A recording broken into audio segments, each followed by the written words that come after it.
Kata Nabi SAW, barang siapa yang terbangun dari tidurnya di malam hari lalu membaca doa ini, kemudian setelah itu dia berdoa atau memohon ampun, niscaya doanya akan diijabah oleh Allah.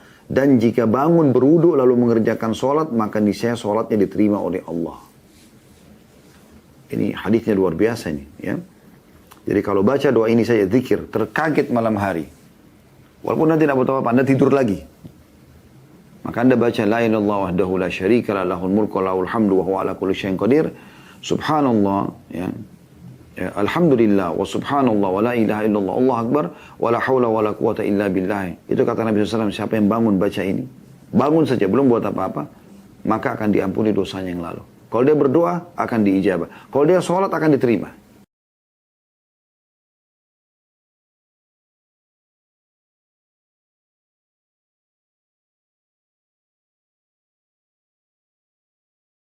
Kita akan masuk teman-teman sekalian pada sore hari ini, semoga Allah berkahi bab selanjutnya tentang doa apabila membalikkan tubuh di malam hari. Maksudnya kalau terkaget di malam hari dan kemudian kita ingin membalikkan tubuh. Tentu kalau kita dalam kondisi tidak sadar, lagi tertidur, tidak ada anjuran membaca doa ini.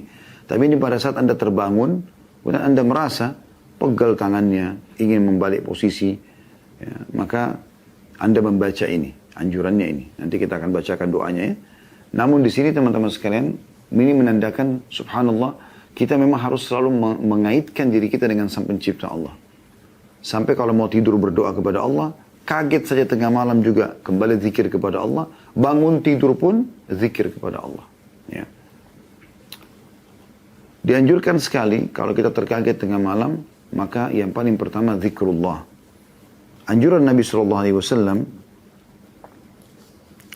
di dalam hadis, ya, yang disebutkan oleh Al-Hakim dalam kitab Mustadraknya dengan sanad sahih dan disetujui oleh Imam Az-Zahabi tentang persahihannya di jilid 1 halaman 540 oleh Imam Az-Zahabi, dan diriwayatkan juga oleh An-Nasai dalam Amal Al-Yawm wal Laila, ya, serta Ibnu As-Sunni juga menyebutkan, dan Syekh Albani sebutkan dalam Sahih Al-Jami' jilid 4 halaman 231 tentang doa ini. Yaitu bunyinya la ilaha illallah al-wahidul kahhar. La ilaha illallahul wahidul kahhar. Rabbus samawati wal ardi wa ma bainahumal azizul ghaffar. Jadi sebenarnya kalau ditulis di satu lembaran itu cuma satu baris saja doa ini. La ilaha illallahul wahidul kahhar. Rabbus samawati wal ardi wa ma bainahumal azizul ghaffar. Kita akan bedah satu persatu insyaallah atau per kata daripada doa ini, karena dengan memahami maknanya, dengan memahami terjemahannya, Anda lebih mudah menghafalnya insyaallah. Tapi kita baca dulu hadisnya. Ada putun nomor 140 di halaman 108 bagi yang pegang bukunya. Nabi SAW mencontohkan membaca doa ini adalah ketika berbalik dari satu sisi ke sisi badan yang lainnya di malam hari. Kita masuk kepada makna. Potongan pertama dari doa, la ilaha illallahul wahidul kahhar. Tidak ada Tuhan yang berhak disembah kecuali Allah yang Maha Esa lagi Maha mengalahkan. Ini potongan pertama terjemahan daripada doa ini. La ilaha illallah, kita tahu semuanya. Maknanya luar biasa. La ma'budu bihaqqin illallah. Tidak ada Tuhan, pencipta, pemilik, penguasa, semua di langit. Ya. Di langit ataupun di bumi kecuali Allah subhanahu wa ta'ala. Jadi kita tidak perlu takut, tunduk kecuali kepada Allah. Apa yang Allah halalkan, kita nikmati. Yang diperintahkan, kita kerjakan. Apa yang Allah larang, kita tinggalkan. Walaupun seluruh muka bumi ini tidak menyetujui perbuatan kita. Karena yang paling penting bagi seorang muslim dan mukmin adalah Tuhannya Allah subhanahu wa ta'ala. Yang lain tidak penting bagi dia. Dan siapa yang patuh kepada Allah azza wa jal, Allah akan buat makhluk tunduk dan takluk kepadanya. Sebaliknya siapa yang tunduk kepada makhluk dan meninggalkan sang pencipta Allah, maka Allah akan buat makhluk lain akan mengalahkannya. Ya. Sebagian ulama menjelaskan kenapa Umar bin Khattab radhiyallahu anhu mendapatkan keutamaan hadis Nabi SAW, demi zat yang jiwa Muhammad dalam genggamannya, wahai Ibnu Khattab, kalau seandainya kau lewat di sebuah lembah lalu syaitan melihatmu, maka dia akan cari lembah lain, ya, karena takut bertemu denganmu. Bagaimana Allah Azza wa Jalla membuat syaitan takut bertemu dengan Umar walaupun Umar tidak melihatnya? Karena Umar sangat takut dengan Tuhannya Allah subhanahu wa ta'ala. Pada saat orang menjalin hubungan yang baik dengan Tuhannya, maka Allah sebagai pencipta akan menundukkan apapun untuknya. Ya. Yang penting dia tunduknya kepada sang pencipta Allah subhanahu wa ta'ala. Makanya makna juga doa yang lain. Qul inna salati wa nusuki, sungguhnya salatku, sembelihanku, wa mahyaya, ya kehidupanku, wa mamati, dan kematianku lillahi rabbil alamin, untuk Tuhan alam semesta. Ini maknanya sangat dalam.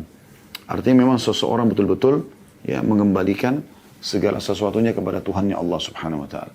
Dan sudah sering kami ucapkan dan sampaikan teman-teman sekalian, kalau la ilaha illallah ini akan menjawab semua pertanyaan yang muncul dari benak seseorang yang masih ragu kalau ada pencipta. Karena dia lihat ke langit, apapun dijangkau oleh matanya atau tidak terjangkau oleh matanya, misalnya burung berterbangan, awan, pergantian siang malam, hujan yang turun, dan yang tidak nampak dengan mata dia.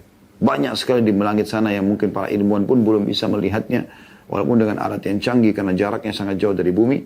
Dan tentu di alam kita orang beriman, ya orang-orang muslim, kita tahu di sana ada malaikat yang hidup di langit sana. Semua itu, semua yang di bumi, yang nampak dengan mata manusia, dengan berbagai macam perbedaan paras wajah, warna kulit, bentuk tubuh, postur tubuh, kemudian suku, bahasa, dan segala macam makanan, dan semua berhubungan dengan manusia ini. Semua berhubungan dengan makhluk yang lain seperti hewan-hewan dari semut sampai ke gajah yang besar dengan sistem pencernaan, sistem pertahanan, dan segala macam hal. Semua tumbuh-tumbuhan dari rumput sampai pohon beringin yang besar. Semuanya itu. Begitu juga di dalam kedalaman lautan dengan segala macam makhluk yang ada di sana. Maka kata kuncinya, la ilaha illallah. La ma'buda bihaqqin illallah. Tidak ada yang menciptakan itu. Tidak ada yang mengurus. Tidak ada yang mengawasi. Tidak ada yang menghidupkan. Tidak ada yang mematikan kecuali Allah. Maka seorang mukmin hidup dimanapun. Mau dia di daratan, mau dia sedang di udara, kalau kita sekarang mungkin menggunakan pesawat, atau dia sedang di atas lautan, ya, di atas sebuah kapal, maka dia berada di bumi dan makhluk Allah subhanahu wa ta'ala. Itu makna la ilaha illallah. Kalau ini teman-teman cuma diucapkan dengan lisan tanpa dimahami maknanya, maka tidak akan terlihat bobotnya. Tapi kalau kita memahami makna dan bobot yang ada di dalamnya, maka itu luar biasa. Dan kalimat inilah, karena kalimat la ilaha illallah inilah, Allah turunkan kitab-kitab dari langit. Allah juga mengutus para rasul dan nabi sampai berjumlah 120 ribu nabi dan rasul. Di antaranya 313 rasul. 120 ribu nabi, di antaranya 313 rasul. Dan ini wajib kita imani 25 nabi dan rasul. Dan karena kalimat inilah ada surga dan neraka. Ini asas semuanya. Kita bangun tidur, baca ini. La ilaha illallah. Diperkuat dengan lagi sifat Allah Al-Wahidu. Al-Wahidu artinya yang Maha Esa. Tidak ada Tuhan lain. Nggak usah repot-repot mencari Tuhan. Nggak usah repot-repot bingung menebak ini apa. Nggak usah. Tidak ada Tuhan lagi. Tidak ada pencipta lagi. Dan Allah menjelaskan dalam firman yang lain, A'udzubillahi minasyaitonirrajim, "Lau kana fihi ma'alihatun illallah la fasadata." Kalau ada Tuhan selain Allah di langit bumi ini, maka akan hancur semua ini. Dalam ayat lain dikatakan la dhahaba kullu ilahin bima khalaq wa la'ala ba'dhum 'ala ba'd. Maka secara otomatis Tuhan-Tuhan itu akan pergi membawa ciptaan-ciptaannya sendiri dan pasti mereka akan berperang satu sama yang lain. Dan memang tidak ada Tuhan kecuali Allah Subhanahu wa taala. Ini kebahagiaan bagi orang beriman karena dia cuma kembali kepada satu Tuhan saja, satu raja saja, satu pencipta saja. Kalau dia sedang mendapatkan nikmat, maka yang ciptakan dia Allah, yang ciptakan nikmat itu Allah, yang bisa pertahankan hanya Allah. Maka hanya minta kepada Allah. Kalau dia sedang tertimpa musibah, yang ciptakan dia Allah, yang ciptakan musibah itu Allah, yang bisa memberikan dia jalan keluar hanya Allah. Ini puncak kebahagiaan seseorang pada saat mentauhidkan Allah. Sudah la ilaha illallah, adalah makna tauhid, ditambah lagi sifat esanya Allah, Al-Wahid. Kalau Allah itu betul-betul esa. Kemudian Al-Qahhar. Qahhar maknanya adalah yang maha mengalahkan atau tidak akan pernah kalah. Itu makna Qahhar, maha perkasa, maha kuasa. Ya, tapi lebih tepatnya memang tidak akan pernah terkalahkan atau akan selalu mengalahkan. Ini sifat Allah Subhanahu wa taala. Dalam Al-Qur'an Allah mengatakan, "A'udzubillahi minasyaitonir rajim, in tansurullaha yansurkum wa yuthabbit aqdamakum." Kalau kalian menolong agama Allah, Allah akan tolong kalian dan Allah akan kokohkan telapak kaki kalian. Jadi intinya sebenarnya bermuamalah dengan Tuhan Allah SWT. Setiap muslim harus tanamkan itu. Saya sebagai suami, saya tahu saya bukan bermuamalah dengan istri saya. Itu cuman ya aplikasi di lapangannya. Sebenarnya sedang bermuamalah dengan Allah Tuhan saya. Allah akan mengawasi saya sebagai suami. Kapan saya menjadi suami yang baik, Allah akan membalas saya. Muamalahnya sama Allah. Istri lihat atau tidak lihat, saya akan selalu berbuat baik sama dia. Saya akan selalu jujur. Karena Allah mengawasi saya. Sebagai seorang istri, kalau beriman kepada Allah, ya, dia tidak penting bagi dia masalah suaminya. Karena ini adalah penyebab Allah buat dia bisa mendekatkan diri kepada Allah. Karena dengan ada suami, dia patuh padanya, dia layani dengan baik. Perintah Allah di situ, maka dia akan dapat balasannya. Jadi ada suami atau tidak ada suami, tetap dia akan jaga. Tidak akan ada terjadi pengkhianatan, tidak akan ada terjadi kecurangan dan seterusnya. Begitu juga sebagai bawahan, atasan, nggak ada lagi kecurangan pada saat orang mentauhidkan Allah Subhanahu Wa Taala. Karena dia tahu yang sedang mengawasi dia Allah Tuhannya, bukan atasannya. Kalau orang belum memahami masalah ini, dia saat atasannya ada, dia akan rapikan pekerjaannya, dia akan menjaga sikapnya. Tapi pada saat atasan tidak ada, maka dia akan melakukan banyak kecurangan dan hal-hal yang negatif. Dan ini semua karena belum memahami makna la ilaha illallah. Sifat Allah Al-Qahar ini, sebagian ulama memberikan gambaran, kalau seandainya Anda bersandar pada seseorang yang punya segala sesuatunya di mata manusia. Misalnya dia punya kekuatan materi, dia punya kekuatan militer, ya, dia punya benteng yang kuat, sehingga Anda selalu merasa aman kalau berdekatan dengan orang tersebut. Ya. Ini bisa terjadi mungkin kalau Anda dekat dengan seorang raja, seorang presiden, penguasa yang dia punya semuanya. Anda butuh apa-apun bisa dikawal, segala macam lah. Kebutuhan Anda dipenuhi sama dia. Itu manusia.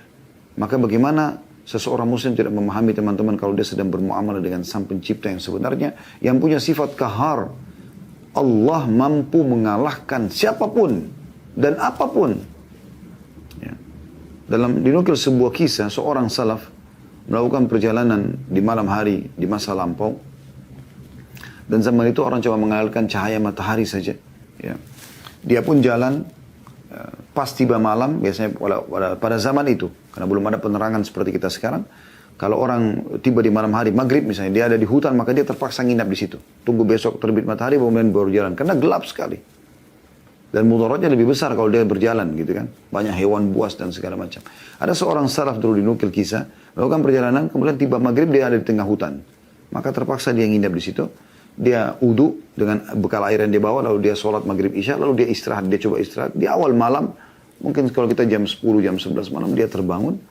Kemudian setelah itu, ya, dia sholat 2 rakaat.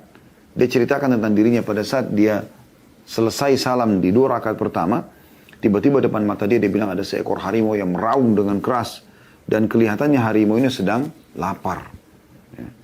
Dia tiba-tiba berpikir, kalau seandainya saya lari, harimau ini lebih cepat. Dia lebih menguasai lokasi. Powernya lebih kuat, gitu kan. Mau kemana? Kelihatan dari gigi taring harimau ini dia akan menerkam. Tapi tiba-tiba tauhidnya muncul. Pengesahan kepada Allah yang qahar, yang maha mengalahkan.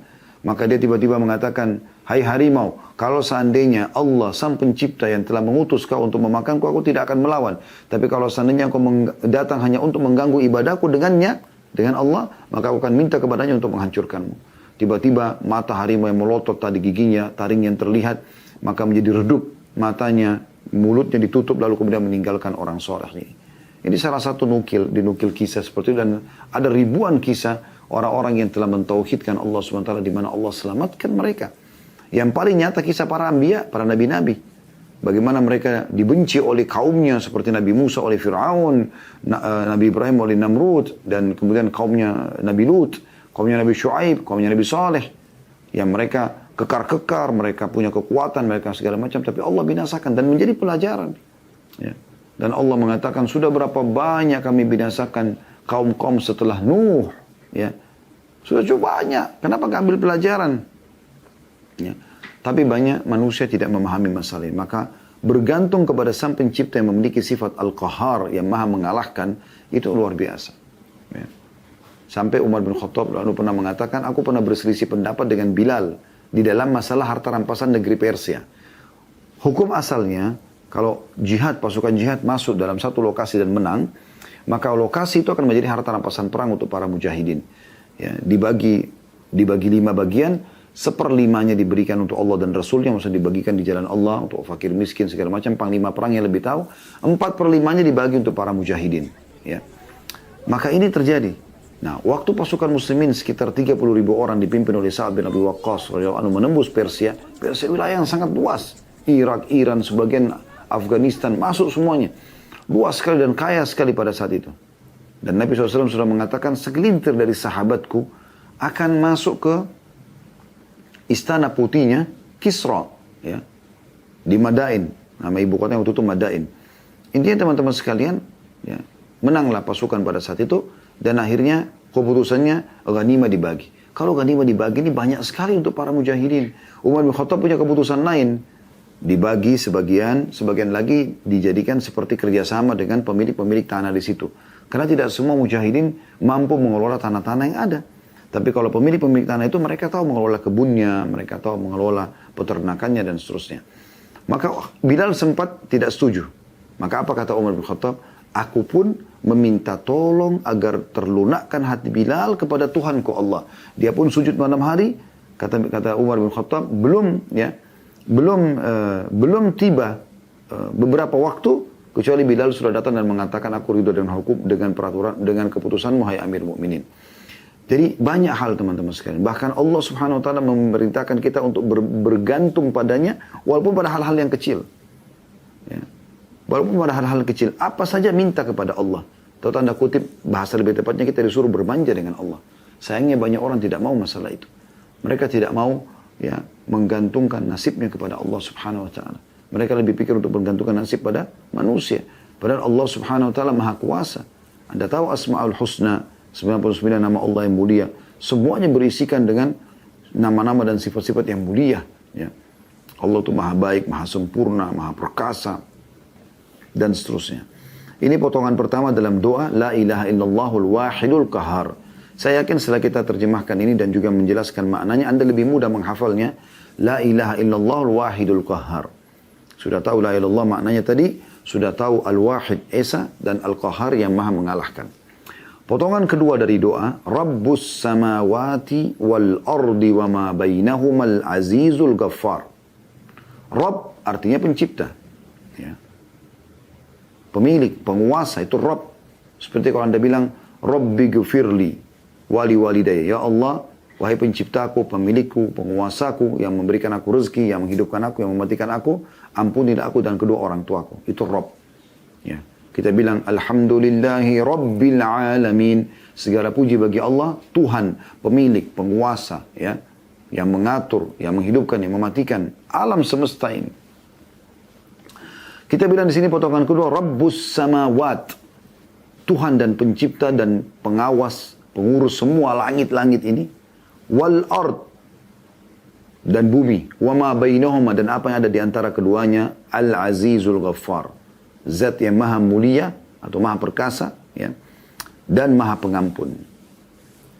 Rabbus samawati wal ardi wa ma bainahuma al-Azizul Ghaffar. Tuhan, pemilik, penguasa, semua yang di langit, semua yang di bumi, semua yang di kedalaman lautan, ya. Di langit dan di bumi, dan apapun yang ada di antara keduanya, semuanya tidak terkecuali.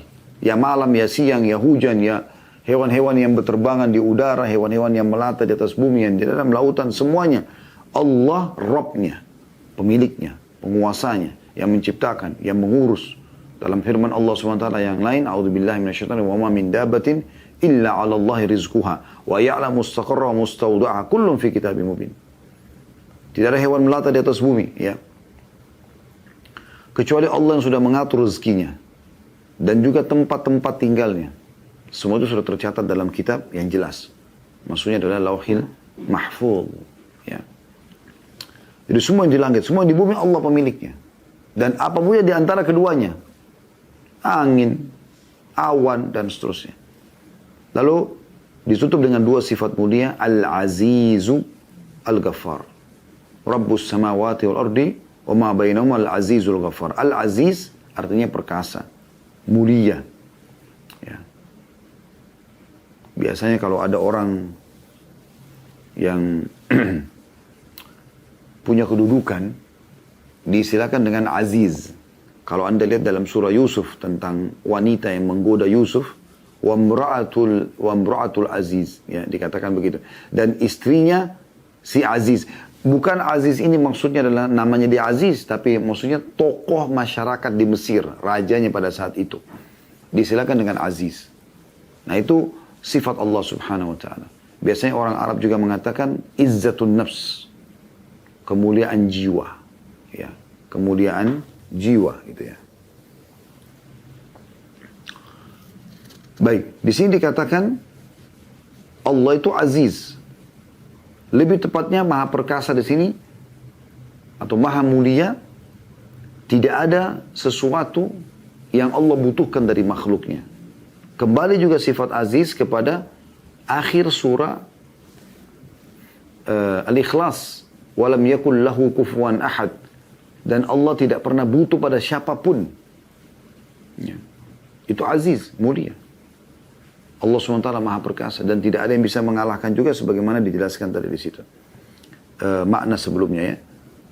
Kemudian Al-Ghaffar, Maha Pengampun. Ini sebenarnya dengan adanya tasjid. Kan sifat Allah itu Ghafur, Ghaffar ya. Tapi kalau pakai tasjid ini lebih tepat maknanya Ghaffar adalah yang suka sekali mengampuni dosa-dosa hambanya walaupun terulang. Itu makna Ghaffar. Yang biasa kita bilang, Rabbi ghafirli, ya Allah ampunilah aku. Kalau Anda mau lebih tepat lagi, Anda bilang, Ya Ghaffar ikfirli. Wahai zat yang maha terus-menerus memaafkan makhluknya walaupun dosanya banyak, gitu kan. Ampunilah aku. Itu makna Ghaffar. Nah, jadi kita kembali kepada keseluruhan doa. Kalau Anda terkaget mau pindah posisi badan, La ilaha illallah wahdahu la syarikalah. La ilaha illallah al-wahidul qahar. Maaf. La ilaha illallah al-wahidul qahar. Tidak Tuhan yang berhak disembah kecuali Allah yang Maha Esa dan Maha Perkasa. Ya, atau yang mengalahkan. Ya. Rabbus samawati wal ardi wa ma bainahuma al-azizul ghaffar. Tuhan pemilik penguasa langit dan bumi dan apapun yang di antara keduanya, zat yang Maha Perkasa atau mulia dan Maha terus-menerus mengampuni dosa hamba-hambanya. Kita akan masuk langsung ke bab 30 dan bab 31 karena ini satu rangkaian. Doa apabila merasa takut dan kesepian ketika tidur. Misalnya tidak bisa tidur malam, terus tiba-tiba kayak merasa takut, merinding, ya. Atau terkaget tiba-tiba karena mimpi buruk. Nah ini juga termasuk. Anjurannya adalah membaca ini. Dan ini diriwayatkan oleh Abu Daud di jilid 4 halaman 12 dan juga disebutkan oleh Syekh Al-Albani dalam Sahih Tirmidzi jilid 3 halaman 171. Yaitu yang berbunyi bagi yang pegang buku di halaman 109, A'udzu bi kalimatillahi tammati min ghadabihi wa iqabihi. A'udzu bi kalimatillahi tammati min ghadabihi wa iqabihi wa syarri ibadihi wa min hamazati syayatin wa an yahdurun. Bagi teman-teman yang belum bisa mengejar untuk nulis, bisa insya Allah memiliki bukunya, karena buku ini umum gitu ya, bisa didapatkan.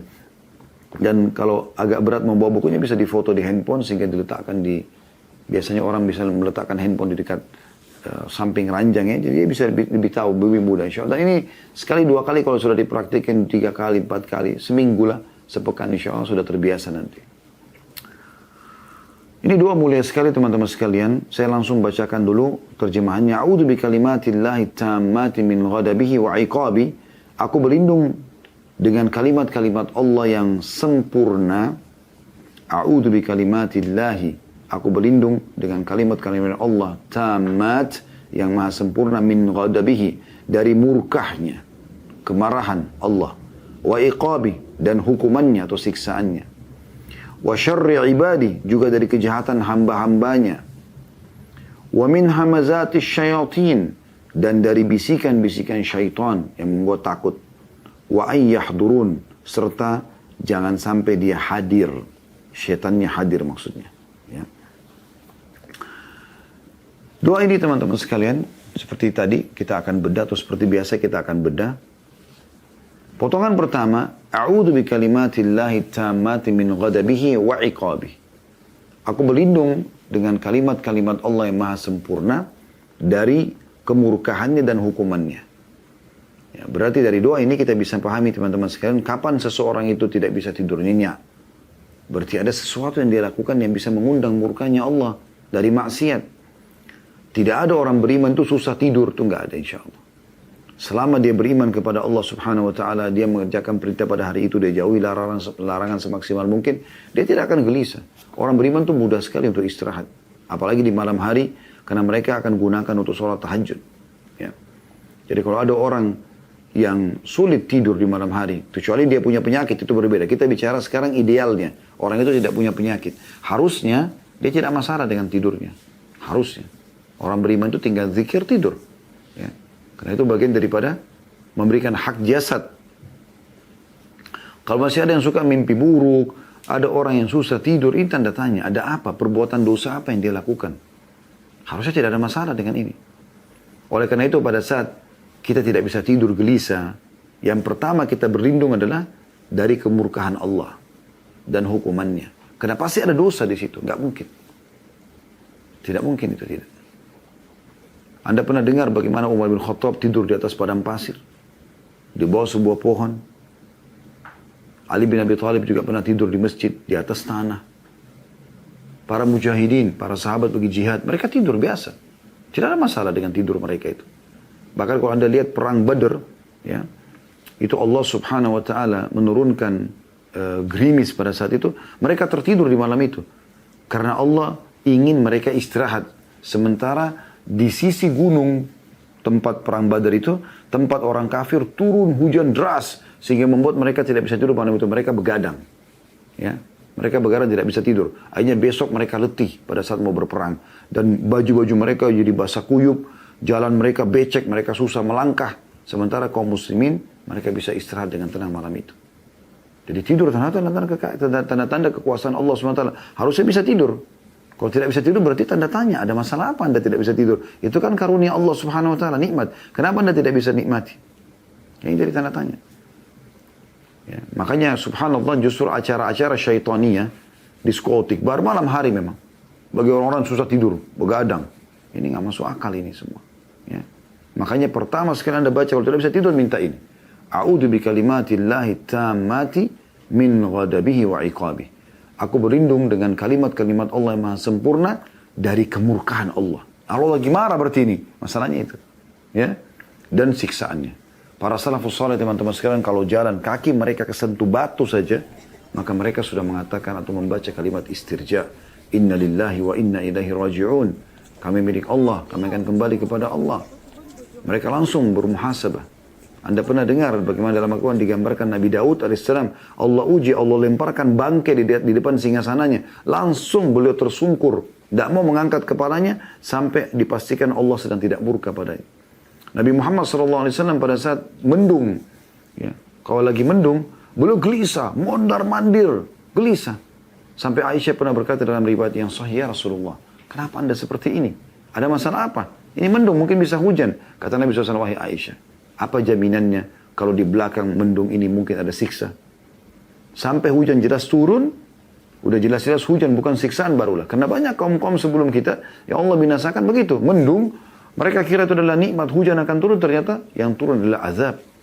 Begitu orang-orang beriman, mereka gelisah jangan sampai nikmat tertahan karena ada dosa yang mereka lakukan. Dan memang itu pasti terjadi teman-teman sekalian ya. Jadi kalau ada nikmat-nikmat Allah Azza wa Jalla yang tertahan, kesehatan, keturunan, apa saja, harta, maka pastikan langsung memohon ampun kepada Allah Subhanahu wa Ta'ala, karena Allah tidak akan mengharamkan orang beriman dari nikmatnya. Allah janjikan dalam banyak ayat Al-Quran. Oleh karena itu kita minta yang paling pertama dijauhkan dari semua kemurkaan Allah Azza wa Jalla dan juga hukumannya. Potongan yang kedua, wa syarri ibadihi, dan dari kejahatan hamba-hambanya, ciptaannya. Nah ini masuk umum semua. Ya. Jin, manusia, hewan-hewan, makhluk Allah yang lain, petir, guntur, badai, semua itu makhluk Allah SWT. Wa syarri ibadi, dan keburukan atau kejahatan hamba-hambanya. Kalau ada yang buruk di situ ya, misalnya kalau petir itu menyambar, kalau hewan itu mungkin menyerang dan seterusnya. Kita minta dijauhkan dari keburukan hamba-hambanya. Kita tidak tahu ciptaan Allah yang mana saja. Ya. Karena biasanya ketidaktakutan. Kan kalau orang itu bisa tidur nyenyak kalau dia merasa aman ya. Kapan Anda mau tidur terus tiba-tiba ada telepon, sedikit aja atau ada WA, mengancam, isi ancam, mana sudah tidak bisa tidur kan? Berarti ada sesuatu yang mengancam di situ, sehingga membuat Anda gelisah tidak bisa tidur. Makanya di sini dikatakan doa apabila merasa takut dan kesepian ketika tidur. Atau mau tidur, jadi merasa gelisah, nggak bisa tidur. Gitu. Maka kita minta berlindung setelah, ya Allah jangan Engkau murka padaku ya Allah, tambah lagi, dan ya Allah, juga aku berlindung dari semua keburukan atau kejahatan hamba-hambamu. Kemudian potongan yang ketiga, wa min hamazatis syayatin wa ayyahdurun. Dan dari bisikan-bisikan syaitan. Bisikan syaitan itu kepada nafsu untuk berbuat dosa dan kepada ketakutan. Ini fokusnya kepada dua hal itu. Kalau dia bukan membuat Anda nonton perbuatan yang haram, maka dia akan takut-takuti Anda. Cuma dua itu. Dari syaitan. Ya. Oleh karena itu orang cuma dalam dua keadaan itu. Dia begadang dalam kondisi nonton maksiat, atau memang dalam kondisi dia ketakutan. Itu permainan syaitan. Maka di sini kita berlindung di potongan ketiga doa, wa min hamazatis syayatin, dan dari bisikan-bisikan syaitan. Ya, itu suara apa tuh? Ini apa nih? Itu apa nih? Dan segala macam. Orang beriman mau tinggal di hutan pun atau di rumah sama saja. Kalau kita dengar pada kisah para salafus saleh, mereka tidur di hutan sebagaimana tidur di rumahnya. Ya, bahkan dinukil dari mereka kalau mereka bangun sholat malam, maka hutan belantara itu seperti istana yang mewah.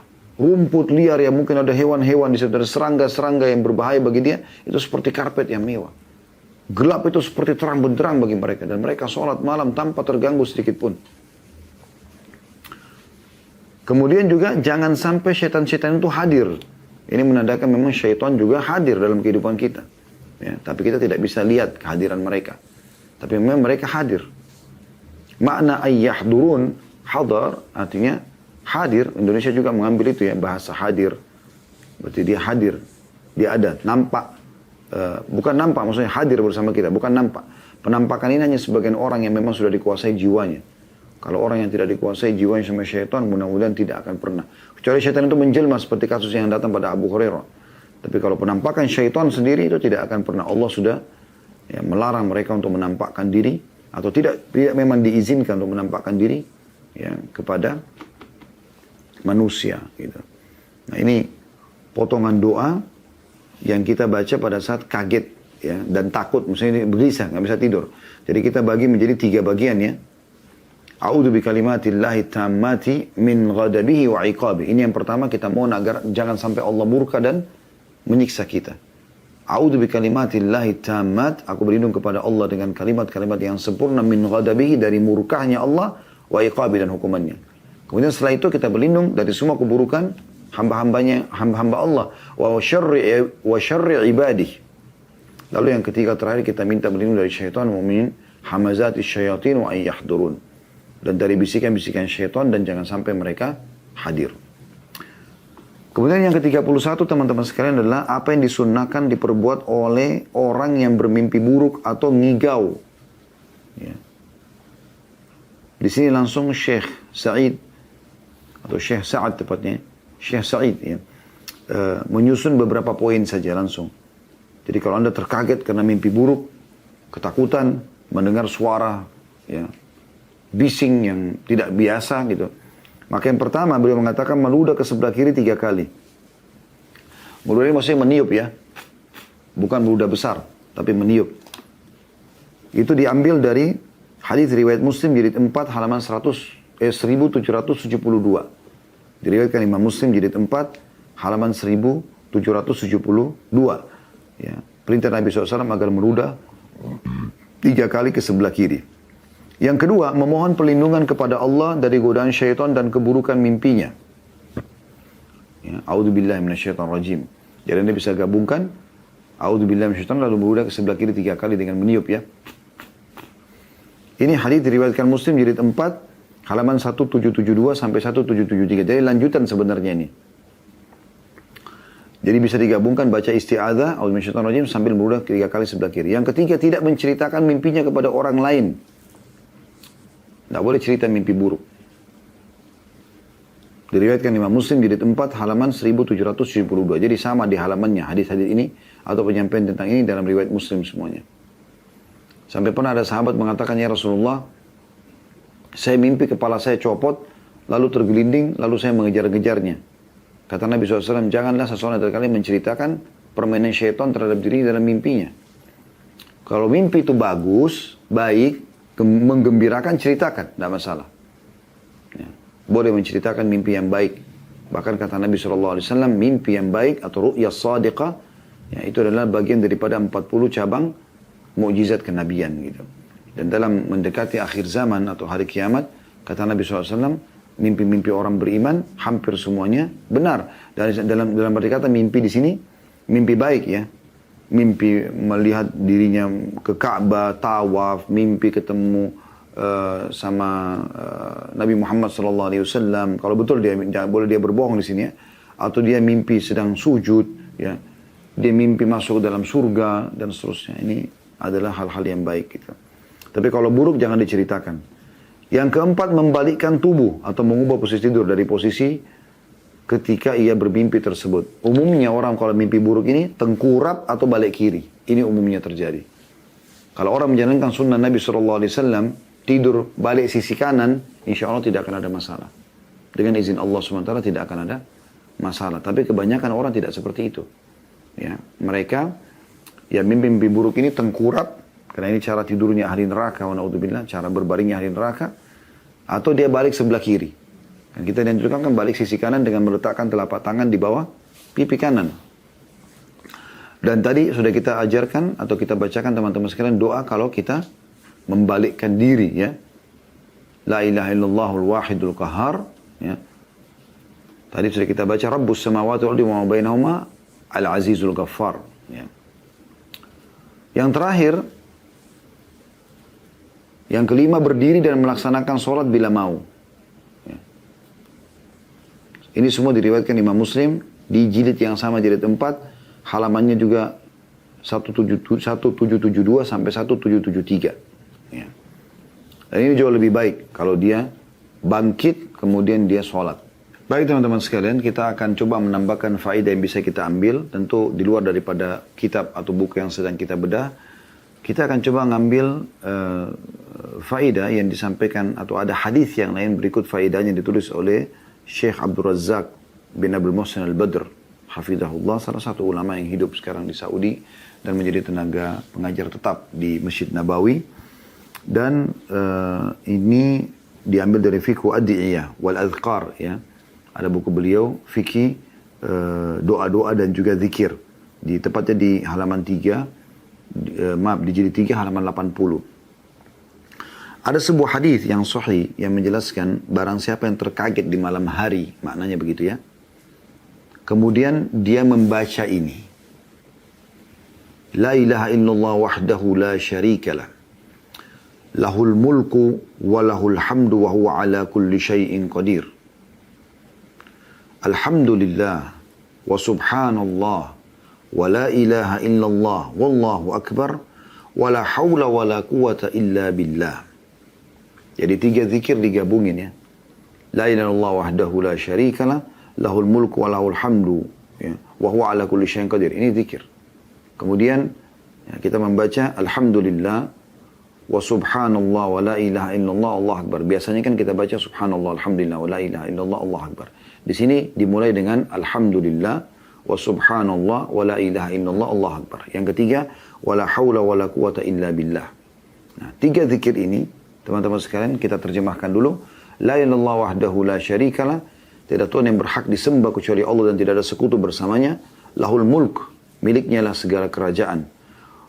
Walahul hamd, dan segala puji-pujian. Wa huwa ala kulli syai'in qadir, dan dia mampu mengerjakan apa yang dia inginkan. Kalau anda masih ingat, kita pernah bedah ini panjang lebar di zikir habis sholat dan zikir pagi dan petang. Ya. Kemudian, alhamdulillah, segala puji bagi Allah, kita tahu kalimat syukur. Wa subhanallah, maha suci Allah, puji-pujian kepada Allah. Wa la ilaha illallah, diulangi lagi. Tidak Tuhan yang berhak disembah kecuali Allah, kalimat tauhid. Wallahu akbar, Allah maha besar. Kemudian membaca la hawla wa la quwata illa billah. Tidak ada daya dan kekuatan kecuali dari Allah. Doa ini teman-teman sekalian Kata Nabi SAW, barang siapa yang terbangun dari tidurnya di malam hari lalu membaca doa ini, kemudian setelah itu dia berdoa atau memohon ampun, niscaya doanya akan diijabah oleh Allah. Dan jika bangun berwudu lalu mengerjakan sholat, maka niscaya sholatnya diterima oleh Allah. Ini hadisnya luar biasa ini, ya. Jadi kalau baca doa ini saja zikir, terkaget malam hari, walaupun Anda tidak tahu apa, Anda tidur lagi, maka Anda baca la ilaha illallah wahdahu la syarika lah, lahul mulku wa lahul hamdu wa huwa ala kulli syai'in qadir. Subhanallah, ya. Alhamdulillah wa subhanallah wa la ilaha illallah, Allah akbar wa la haula wa la quwata illa billah. Ya. Ada riwayat lain ditambah Allahumma gfirli. Ya Allah ampunilah aku. Itu kata Nabi SAW, siapa yang bangun baca ini, bangun saja belum buat apa-apa, maka akan diampuni dosanya yang lalu. Kalau dia berdoa akan diijabah. Kalau dia sholat akan diterima. Jadi walaupun dia tidak sholat tidak masalah, tapi kalau dia bangun sholat dipastikan diterima dengan gara-gara doa ini. Ya. Ibnu Battal berkata rahimahullah, seyogyanya orang yang telah sampai kepadanya hadis ini mengamalkannya dan mengikhlaskan dia dalam mengamalkan, karena dia akan mendapatkan banyak keutamaan. Bang, terkaget saja lalu tidur lagi, usahakan dia selipkan baca ini, diampuni dosanya. Kalau dia sempat berdoa, ya Allah mudahkan urusanku, dimudahkan oleh Allah, diijabah doanya. Kalau dia bangun, dia sholat, diterima sholatnya. Apalagi yang kita harapkan lebih daripada ini. Ibnu Hajar rahimahullah, kata Syekh Abdul Razak, ya, menukil ini, beliau mengatakan ketika Ibnu Hajar mengamalkan hadits ini atau membawakan sebuah faedah dari hadits ini, dia mengatakan dari Abdullah Al-Farabi rahimahullah, salah seorang yang meriwayatkan hadits dari Imam Bukhari, dia mengatakan, saya membaca zikir ini ketika terbangun. Kemudian setelah itu aku tidur lagi, dan pada saat tidur aku didatangi seseorang yang membaca ayat Allah Subhanahu wa taala. Ini dalam surah Al-Hajj, surah nomor 22 ayat 24. Dia baca zikir ini lalu tertidur lagi. Tapi dia dengar dalam mimpinya ada orang yang bacakan dia ayat ini, yang bunyinya dalam surah Al-Hajj ayat 22 sampai 24. A'udzu billahi minasyaitonir rajim. Maaf, surah nomor 22 ayat 24. Ya. Wahudu ila at-thayyibi minal qawli wahudu ila siratil hamid. Artinya, dan mereka diberi petunjuk kepada ucapan-ucapan yang baik dan ditunjuki juga ke jalan Allah yang terpuji. Ya, ini bagian daripada tambahan yang perlu kita bahas dalam doa kita. Karena ini zikir juga pada saat terkaget di malam hari, ya. Jadi tidak ada dalam buku kita. Di dalam hadis diriwayatkan Bukhari Muslim juga ada doa yang Nabi SAW baca, Allahumma gfirli khati'ati. Ya Allah maafkanlah semua kesalahanku. Tentu ini tambahannya saja, ya. Kalau Anda mau lebih perkuat lagi agar dosa-dosa Anda dibersihkan, Allah maghfirli khati'ati. Ya Allah maafkanlah semua kesalahanku. Wa jahli, kebodohanku. Wa israfi, sikap berlebihanku. Ya. Fi amri, di semua urusanku. Wa ma anta a'lamu bihi minni. Dan engkau lebih tahu daripada aku. Allah maghfirli, ya, jiddi wa hazli. Ya Allah, ampunilah kesalahanku dalam hal aku lagi serius, jid, melakukan kesalahan dalam betul-betul tahu. Wa hazli, ya, dan dalam keadaan gurauan. Wa khata'i, dan kesilapanku, kelalaian. Ya. Wa amdi, dan kesengajaanku. Wa kullu dzalika indi, dan semua itu ada pada diriku. Kita akui itu kepada Allah. Allah maghfirli ma qaddamtu. Ya Allah maafkan semua yang pernah aku lakukan. Wa ma akhartu, dan apapun yang akan aku lakukan. Wa ma asrartu, dan apa yang aku sembunyikan. Wa ma alantu, dan apa yang aku terang-terangkan. Wa ma anta alamu bihi minni, dan engkau lebih tahu daripada aku, ya Allah. Antal muqaddimu wa antal muakhiru wa anta ala kulli syai'in qadir. Engkaulah zat yang mengedepankan, ya, maksudnya mengedepankan derajat dan keistimewaan hamba dengan taufik, dan engkaulah yang mengakhirkan derajat mereka, dan engkau maha kuasa atas segala sesuatu. Ini riwayatkan Imam Bukhari Muslim. Doa ini dari hadits Abu Musa al-Asy'ari radhiyallahu anhu, bahwa Nabi SAW berdoa dengan doa tersebut, ya. Dan doa ini dibaca oleh Nabi SAW tentu Di dalam riwayat-riwayat tidak disebutkan secara khusus apakah itu di malam hari atau di siang hari. Tapi doa ini menguatkan kalau kita mau menambah doa-doa agar dibersihkan dosa. Tapi tadi doa yang sebelumnya yang sudah kita titik beratkan, zikir itu yang penting untuk kita ketahui karena tambahan dari bahasan kita. Yaitu la ilaha illallah wahdahu la syarikalah, lahul mulku wa lahul hamdu wa huwa ala kulli syai'in qadir. Alhamdulillah wa subhanallah wa la ilaha illallah, Allah akbar wa la hawla wa la quwata illa billah. Ya, ini sampai situ. Kalau mau ditambah dengan riwayat lain, Allahumma gfirli, ya Allah ampunilah aku.